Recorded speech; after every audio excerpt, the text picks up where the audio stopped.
A few months ago, I embarked on a journey to play through every expansion Blizzard has to offer in retail World of Warcraft, finding the good, the bad, and the ugly about each one of them. That journey has led to this video. After over 100 hours of gameplay across 9 expansions, it is time to go through and rank each one from the worst to the best. It has been a while since I started this, and after reading some of your guys' thoughts in the comments, there might be some changes to the scorings, but it's not going to be anything drastic. Since we are talking about all 9 expansions available in Chromie time, not everything is going to be mentioned here. If you want more detail on a specific expansion, make sure to check out the review video for it. If you agree or disagree with any of my rankings, let me know in the comments below. I always have fun reading them, and sometimes you guys actually do change my opinion. But with that said, what is the best leveling expansion on offer, and which ones leave more to be desired? Let's start with number 9.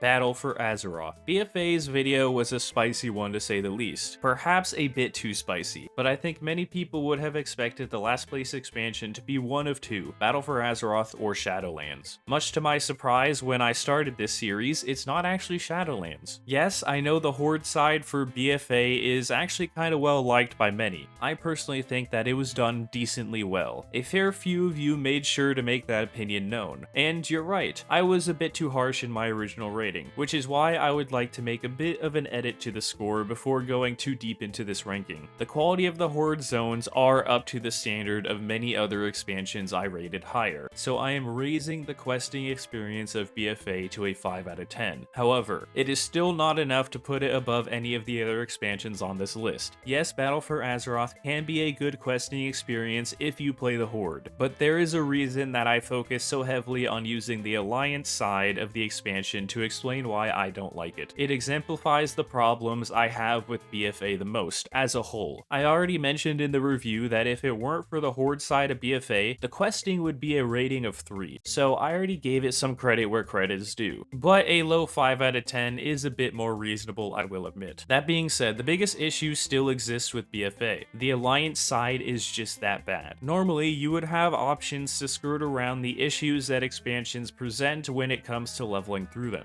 Alliance players have 2 ways of doing this, not playing Battle for Azeroth at all, or playing on the Horde. That is exactly why this expansion takes last place. That is an ultimatum level decision that is given to Alliance players. Hey, BFA isn't actually that bad, just don't play Alliance. It's not something that I can recommend. But for now, I could confidently say that BFA has the worst questing experience as a whole. The gearing experience was also the worst among all the expansions, in terms of item level. The gold was pretty great, but nothing to write home about. When I put the gold numbers up here, it's mostly just a fun thing to add to the reviews, as even the first place finisher in the gold category, you don't get much. However, I expected a lot better from the actual item level that BFA gives. For those of you who haven't seen the previous videos, I made it a point to get as baseline of an experience as possible, so I used no heirlooms in any of the expansions. Obviously, if you do have a full set of heirlooms, the gearing experience means a lot less to you. It's kind of why it holds the least weight on the overall score. The questing holds the most, followed by the dungeons. Speaking of the dungeons, BFA got a middling score in this section because none of what it has to offer was objectively a good leveling dungeon. Yes, some of them were good for M+,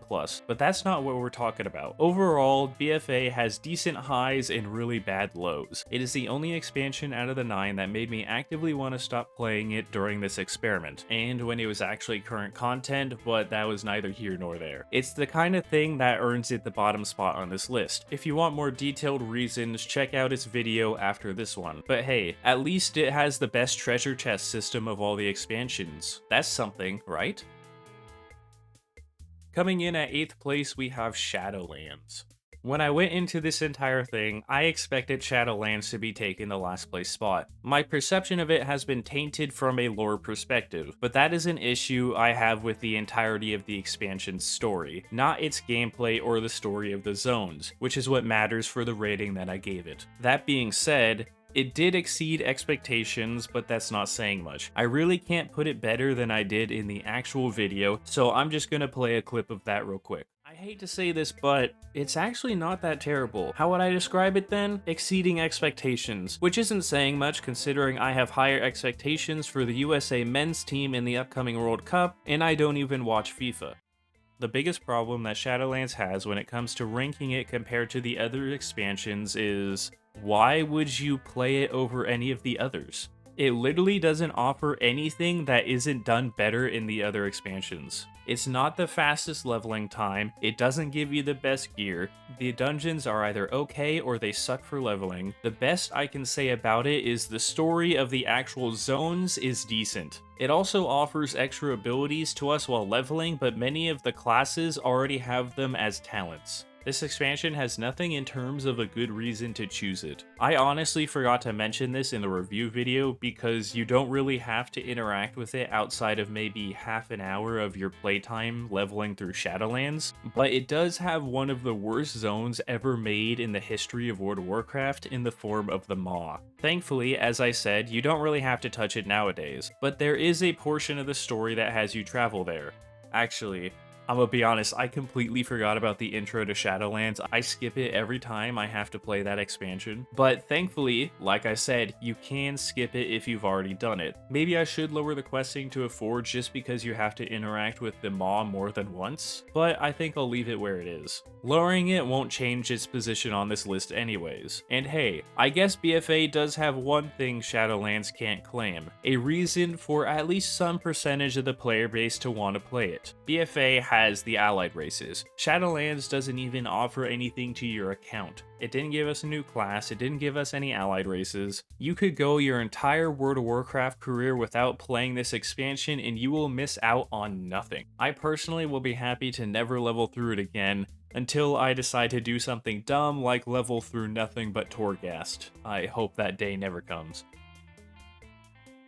7th place, the Burning Crusade. I'm actually kind of sad about this one. I love the Burning Crusade. It was my favorite World of Warcraft Classic expansion, but part of loving something is being able to acknowledge its flaws. At least it should be. A lot more of humanity could learn that lesson. The Burning Crusade suffers from something that is actually pretty understandable. It's old. In fact, it is the oldest content that retail WoW has to offer, because Cataclysm revamped all the classic zones. While the dungeons do hold up to the test of time as great for leveling, the actual questing just doesn't. Not only in design, but reward mechanics as well. If there was any expansion that I would highly recommend doing both questing and dungeons at the same time, it would be the Burning Crusade. Not only because the dungeons are the highlight of the expansion when it comes to leveling, but because it was how BC was designed. Nowadays, Blizzard designs expansions with all playstyles in mind, which is debatable if that's good or not, but that's not for this video. The point is, BC was made with the idea that you would be doing dungeons alongside the questing. The dungeons are an extra, it's a packaged deal. And that just doesn't really work with the modern systems that Blizzard has placed for leveling. For example, I played a survival hunter. In my over 12 hours of questing, I got 3 weapon upgrades, and one of them was a random drop gray item. It is the only expansion where a gray item was an upgrade. Couple that with slow questing and chaos. Yes, Burning Crusade offers chaos questing, which as I said in the review video is really up to you if you like it or not, but it's another sequence where I don't think I can explain it better than I already did, so here's the clip. Plenty of expansions questing uses the entire zone, and you're right, they do, but they don't do it like BC does it. It is utter chaos. This quest hub sends you here, and so does this one, which not only sends you there, but has you go all the way over here too, which is by the quest that the other hub sent you there to do as well. And oh hey look, this area has quests from here and here. Even other zones have you go back to the Hellfire Peninsula. There's even a quest that sends you out of Outland, back into Azeroth, just to get a dwarf a drink that he misses.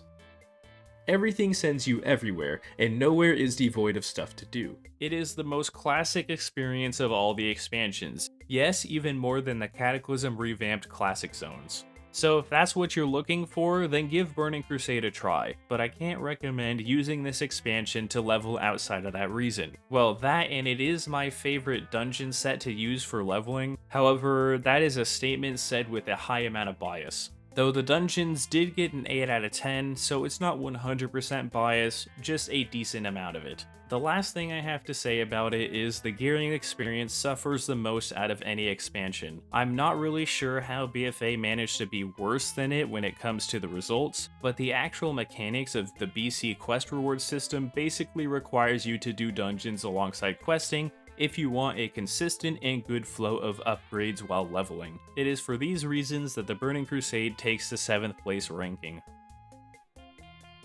As for 6th place, we have Warlords of Draenor. While it is on the bottom half of the list, I would like to say that I am pleasantly surprised by how fun Warlords of Draenor questing is. I had heard that people were missing out because of the bad rap that the expansion has, but I never really gave those kinds of opinions more than a glancing thought. I should have listened to them sooner. Despite this being number 6 on the list, it is the marking point for being mostly positive about these expansions. Mostly. I had a blast questing through Draenor. It has systems that I wish they would revisit. Not necessarily the garrisons themselves, but the fun buffs that the garrisons had to offer. And I didn't even utilize the best one. In the Spires of Iraq, you get a free 20% experience increase, at least on the Alliance side. I would assume the Horde gets it too. That seems like the kind of thing that both the factions would get. Sadly, these fun buffs are locked behind the story. You do have to progress the zones a bit, which makes sense, but for those doing the bonus objectives only, it kinda sucks. Speaking of, this was the first expansion that introduced the bonus objectives, and boy did they scatter them everywhere. All of the zones are jam-packed, so you won't run out of things to do. It was also the expansion that introduced scenarios, and between the bonus objectives, the questing, and the scenarios, they got some pretty creative quests out there. Some of the bonus objectives aren't just kill as many mobs as you can until the bar fills. Some of them are actually pretty creative. I would just avoid the dungeons though. This is probably my least favorite dungeon pool in the entire game, contested only by Shadowlands and Cataclysm, which I must correct in the ratings by dropping Warlords of Draenor dungeons down to a 4 out of 10. After going through the rest of the expansions, I got a better perspective. I simply can't have them higher than a 4, and it's a big reason that Warlords of Draenor placed 6th and not higher.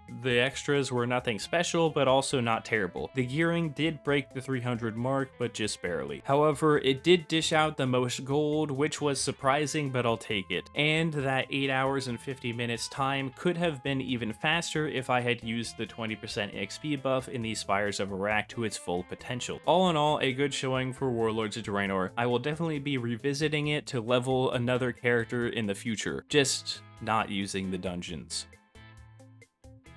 Coming in at number 5, we have Cataclysm / Classic. When I did the Cata review, I went all out for it, leveling 2 whole characters, one for the Alliance and the other on the Horde. While doing this, I tested which of the combined expansions was better, taking the better one and using it for the rating, which ended up being the Classic zones and their dungeons. Cataclysm Chromie time offers so much variety that I felt it was appropriate to do so. After all, Blizzard themselves separate the dungeon pools, so I separated the ratings. However, I cannot completely ignore Cataclysm, which is why this isn't ranked higher in the list. So let's talk about both of them. As I mentioned just a bit ago, Cata dungeons are in contention for the worst in World of Warcraft, even more so than Shadowlands dungeons, to be honest. There's just not a single one of them that I can point to and say that I like. If you choose Cata Chromie time, I highly recommend using the classic dungeons to queue. Sadly, Blizzard has it auto-select Cata dungeons after you hit a high enough level to actually go into them, and many people don't realize that you can just put it back to Classic, whose dungeons are among some of my favorite for leveling. Lots of quests, they're simple with their pathing for the most part. Speaking of the quests, while I did choose Classic over Cata in that department too, it wasn't a big difference. You can't really go wrong where you choose to quest in either Kalimdor or the Eastern Kingdoms. Well, outside of the underwater zones that shall not be mentioned. The stats you see on the screen are from Classic zones. Not the fastest time to 70, but it does give a good set of gear going into the War Within, with a caveat. You do have to pay more attention to which zones you level in if you don't have any heirlooms and you are choosing the classic zones, because things like rings, trinkets, necklaces, and shoulders do not drop in the lower level zones. Quote unquote, the lower level zones. Even the old world revamp happened during the original leveling design of World of Warcraft. It had zones that varied in level, so places like Elwyn Forest and Duratar are considered low level zones, while zones like the Plaguelands and Winter Spring are high level zones. It isn't reflected in the requirements nowadays, but the important thing to note is that you should choose something like the Eastern Plaguelands to level in last, if you are worried about gear, that is, because things like rings and necklaces don't drop outside of the traditionally higher level zones, as I said. Other than that, it's a blast. So while Classic is my pick for the two, I do have to factor in that the Cataclysm dungeons do exist, out of fairness. In fourth place, we have Mist of Pandaria. Right off the bat, I have the perfect way to encapsulate why I placed Mist of Pandaria here. I am excited for MoP Classic, whereas before this series, I wasn't. MoP Remix gave me a little taste, but I didn't truly understand what I was missing until I sat down and leveled an entire character through Pandaria. And I've gotta say, the Valley of the Four Winds is one of the best zones they have ever made. Dare I say it has the most charm out of anything they ever made? Once after, and I still get a warm feeling thinking about it. As I said in the review, if you are looking for a mix between classic elements and modern designs, Mist of Pandaria is perfect for you. As I also said, it felt like the story that BFA was trying to tell, but done so much better. I really fell in love with these zones and their tales. It was one of the few expansions that I actually stopped to smell the roses, so to say. And even then, it had one of the fastest leveling times in under 9 hours. It was also the third expansion that I tested. In my head, I thought I was harsher on the dungeons, but looking back at the score I gave them, it fits pretty well. I don't really have anything bad to say about the expansion, other than that I think that flying and the new talents make it more enjoyable. I'm a sucker for a good talent tree in games, and the ones introduced in MoP are just not my cup of tea. That is more commentary than anything at the moment. I did not and will not lower any of the scores because of it. Mist of Pandaria was just good across the board, ranking no worse than 4th in any category, a ranking that it lives up to in this list. It has a little bit of everything in it that gives it such charm. Decent dungeons, good zones, a mix of classic and modern elements. Just talking about it makes me want to make a new character and level through it again, even after I leveled 10 characters to 70. Cracking the top 3, we have Wrath of the Lich King. The first of those 10 characters sailed to sunny, icy Northrend at the start of my adventure. Looking back, I don't think I could have started it in a better place for this series. It really set the tone for what I should be looking for. I can't help but have a warm smile, like remembering a joyous summer from the past. I just wanted to thank you all for the amazing support throughout this whole series. I love doing it and I have plenty more planned. But enough focusing on the future and the past. It's all about Wrath right now. Just like it kicked off the series, it is kicking off the top 3. Many people remember Wrath fondly. It is safe to say that those feelings are justified. Despite being almost as old as the Burning Crusade, it doesn't suffer from many of the same problems. Yes, there is some jank and things to be desired, but whereas MoP is a good mix of the old and the new, Wrath exemplifies the best of the old that we still have available to us in this game. It might not resonate the best with newer fans of the game. After all, the game was just different back then. Things have changed, for example, the storytelling. Modern expansions have main story quest lines. Wrath has a main story, but the quests in the zones are about the zones and its people. This is another case of nailing it the first time, so here's a clip explaining just what one of the zones in Wrath has to offer in terms of plot threads. Let's look at the Borean Tundra and see just how much variety they put into these zones. You have 2 fortresses, multiple beachheads, each with a different theme, from ruins to scourge to bandits to an entire Murloc war, mage towers, a scourge city with both a floating Rammus and a destroyed one, PETA posers, Tuskar burial sites, an airstrip with mining rigs next to it, and the epicenter of a war between the most powerful mages in existence and the dragons that tend to the very source of Azeroth's arcane magic itself.